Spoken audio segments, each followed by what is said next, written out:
तो दोस्तों, रोज़ कुछ नया सीखने के लिए इस चैनल को सब्सक्राइब ज़रूर करें। एक बार जापान में एक सम्राट एक साधु से बहुत प्रभावित हो गया। जब भी सम्राट अपने घोड़े को लेकर अपने राज्य का चक्कर लगाने के लिए जाता तो साधु को रोज़ देखता। ये साधु एक वृक्ष के नीचे बैठा रहता, अपनी मस्ती में मस्त। कभी बांसुरी बजाता, कभी कोई गीत गुनगुनाता, तो कभी नाचता, तो कभी चुपचाप बैठकर आकाश के तारों को देखता रहता। सम्राट जब भी उस तरफ से जाता तो अपने घोड़े को रोककर उस साधु को ज़रूर देखता। बिना उस साधु को एक बार देखे उससे रहा ही नहीं जाता था। वो साधु की मस्ती को देखता और चला जाता। सम्राट की साधु में दिलचस्पी इतनी बढ़ती जा रही थी कि समय कब जाता उसे पता ही नहीं चलता। सम्राट हर दिन चुपचाप छुपकर झाड़ियों के पीछे से उस साधु की मस्ती को देखा करता था। उस साधु की मस्ती ऐसी थी कि जब सम्राट उसे देखता तो वो भी मस्त होकर अपने घर लौटता। यह रोज़ का काम था। एक दिन सम्राट इतना भाव विभोर हो गया कि साधु के चरणों में गिर पड़ा और साधु से कहता है कि महाराज, अब मैं आपको और यहाँ नहीं रहने दूंगा। वर्षा आने वाली है। आप कैसे वर्षा में इस वृक्ष के नीचे रहेंगे? आप मेरे महल में चलकर रहें और मुझे सेवा का अवसर दें। यह सुन साधु झोली उठाकर खड़ा हो गया और कहता है कि चलो। यह सुनकर सम्राट को झटका लगा। उसने तो सोचा था कि साधु इनकार करेंगे, मुझे प्रसन्नता से यह कहेंगे कि हम जहाँ हैं वहाँ ठीक हैं, हमें महल नहीं जाना। सम्राट के मन में तो यह सब सुनने की इच्छा थी, लेकिन वो तो तैयार हो गए। अगर साधु ने ऐसा कहा होता तो सम्राट उनके चरणों में गिरकर और विनती करता, लेकिन साधु तो चलने को तैयार हो गया। इसे देखकर सम्राट थोड़ा सदमे में आ गया और वो सोचने लगा कि कहीं मैंने कोई गलती तो नहीं कर दी, कहीं साधु ने मेरे साथ कोई चाल तो नहीं चल दी, कहीं ये महल में जाने की तरकीब तो नहीं बना रहा था, कहीं इस साधु का इस तरह बांसुरी बजाना, गीत गाना, मस्ती में नाचना मुझे फंसाने की कोई तरकीब तो नहीं थी। यह सभी बातें अब सम्राट के भीतर चलने लगी थी। अब सम्राट कुछ कर भी नहीं सकता था। सम्राट का सारा भाव विभोर खत्म हो गया। सम्राट जब यह सोच ही रहा था कि उतने में साधु उसके घोड़े पर जाकर बैठ गया। यह देख सम्राट और हैरान हो जाता है। पहली बार सम्राट इस तरह पैदल चला था। वहीं साधु आनंद से घोड़े पर सवार होकर चल रहा था। सम्राट के दिल को बहुत चोट लग जाती है कि यह तो मैंने बहुत जल्दबाजी कर दी, लेकिन सम्राट अब अपने वचन से पलट भी नहीं सकता था, क्योंकि वो अपने वचनों का पक्का था और उस साधु के साथ महल की ओर आगे बढ़ जाता है। अब सम्राट के मन में साधु के लिए सम्मान खत्म हो चुका था। वो सोच रहा था कि बाकी लोगों की तरह ये भी महल में पड़ा रहेगा। महल जाने के बाद साधु पूरी तरह और मस्ती में डूब गया था।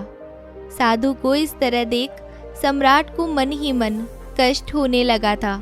जब यही साधु वृक्ष के नीचे इस तरह रहता था तो साधु को देख सम्राट के मन में साधु के लिए आदर उत्पन्न हो गया था। साधु जो बांसुरी वृक्ष के नीचे बजाता था, वही बांसुरी यहाँ भी बजा रहा था, लेकिन अब वो मखमल के गद्दे पर बैठकर बांसुरी बजा रहा था, जिसे देखकर सम्राट की छाती पर सांप लौट रहा था। सम्राट के भीतर बस यही चल रहा था कि मैं कहाँ से इस व्यक्ति को उठा लाया, भला यह कोई साधु है? और वहीं दूसरी तरफ साधु बिल्कुल शांत मन से रह रहा था। सम्राट को चिंता भी थी, उसे अपने महल, प्रजा, राज्य सभी की चिंता थी, लेकिन साधु एकदम शांत था। उसे कोई चिंता नहीं थी, कोई तनाव नहीं था। वो आनंद से बांसुरी बजा रहा था, नाच रहा था और अपने में ही मस्त था। उसका मन आनंद से भरा हुआ था और यही सम्राट को खटक रहा था। धीरे धीरे समय बीतता गया। सम्राट सब कुछ देखकर बस समय काट रहा था, सह रहा था। और फिर देखते देखते 6 महीने बीत गए। 6 महीने तक सम्राट सब कुछ भीतर ही भीतर सह रहा था। उसके भीतर साधु के प्रति भड़ास थी। और तब एक दिन उससे यह बर्दाश्त नहीं हुआ और उसने साधु से पूछ ही लिया कि महाराज, आपसे एक निवेदन करना है कि आप में और मुझ में क्या फ़र्क है। तभी साधु महाराज कहते हैं कि फ़र्क जानना चाहते हो तो तुमने यह बात मुझे 6 महीने पहले ही क्यों नहीं पूछी? क्यों अब तक इतना परेशान रहे? मैं जिस दिन घोड़े पर बैठा उस दिन तुम्हारा चेहरा देखकर समझ गया था कि यह बात तुम्हारे मन में इस वक्त उठ गई थी। जब मैं झोला उठाकर चलने को तैयार हो गया तभी मैंने तुम्हें देख लिया था कि तुम्हें मेरा चलना नहीं भाया।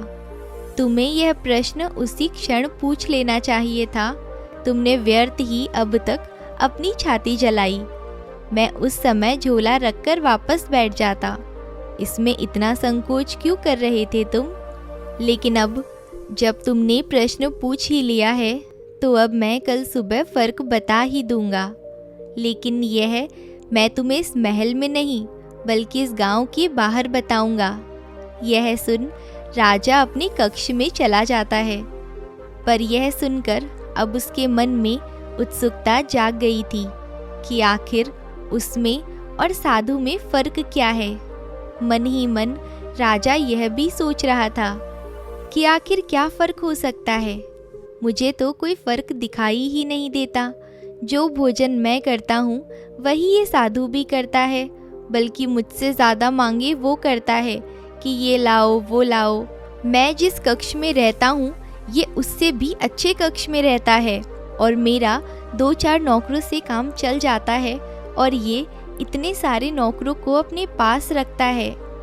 इसकी ज़रूरत का तो कोई अंत ही नहीं है। यह तो बस मांगते ही चले जाता है। यह स्वयं कपड़े इतने शानदार पहनता है कि यदि कोई हमें साथ देखे तो मुझे इसका मंत्री समझे। यह खुद ही महल का सम्राट मालूम पड़ता है। महल के सब लोग मुझसे डरते तो हैं, लेकिन यह तो बिल्कुल भी नहीं डरता। यह तो पूरे दिन निडर बनकर घूमता रहता है। इसे किसी की कोई चिंता नहीं है। बस पूरे दिन मस्त बांसुरी बजाता है। कल मैं भी तो देखूं कि यह क्या फ़र्क बताता है। ये सोचते सोचते सम्राट सो जाता है और अगली सुबह उठकर पूरी उत्सुकता के साथ साधु के पास अपने प्रश्न का उत्तर जानने के लिए पहुंच जाता है। सम्राट जब साधु के कक्ष में जाता है तो देखता है कि आज साधु ने अपने वही पुराने कपड़े पहने हुए हैं जो साधु उस वृक्ष के नीचे पहनकर बैठता था। एक हाथ में उसका झोला था और दूसरे हाथ में बांसुरी। साधु जाने के लिए तैयार था।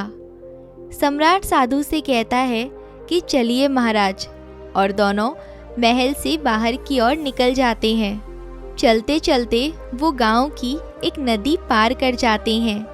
सम्राट पूछता है कि अभी और कितना चलना है। वो कहते हैं कुछ देर और फिर वो दोनों आगे बढ़ जाते हैं। कुछ देर बाद गांव से जब वो आगे निकल जाते हैं, सुबह से दोपहर हो जाती है। तो सम्राट अब तक थक चुका था और सम्राट कहता है कि अब बस मैं और आगे चल नहीं सकता। जो कहना है बस यही कह दो। यह सुन साधु कहता है कि मैं तो आगे चल सकता हूँ, लेकिन तुम आगे चल सकते हो या नहीं?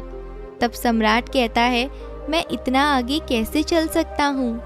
मेरे पीछे मेरा महल, मेरा राज, मेरी बीवी, बच्चे सब हैं। मैं उन्हें कैसे अकेला छोड़ सकता हूँ? मैं तुम्हारी तरह फ़कीर थोड़ी हूँ जिसे किसी भी बात की कोई चिंता ही नहीं है। यह सुन साधु कहता है कि बस यही फ़र्क है तुम में और मुझ में। मैं कहीं भी जा सकता हूँ, तुम नहीं जा सकते। मैं किसी भी स्थिति में खुश रह सकता हूँ, तुम नहीं रह सकते। मैं उस वृक्ष के नीचे रहता था तो भी मस्ती में रहता था। जीवन का हर एक पल आनंद से जीता था। और जब मैं महल में रह रहा था तब भी मैं आनंद से था। मैंने अपने अनमोल जीवन में हर एक पल को पूरी मस्ती और आनंद के साथ जिया है। अब मैं कहीं और जाऊंगा और तब भी ऐसा ही रहूंगा। हम जब जहाँ रहते हैं पूरी तरह से वहाँ रहते हैं।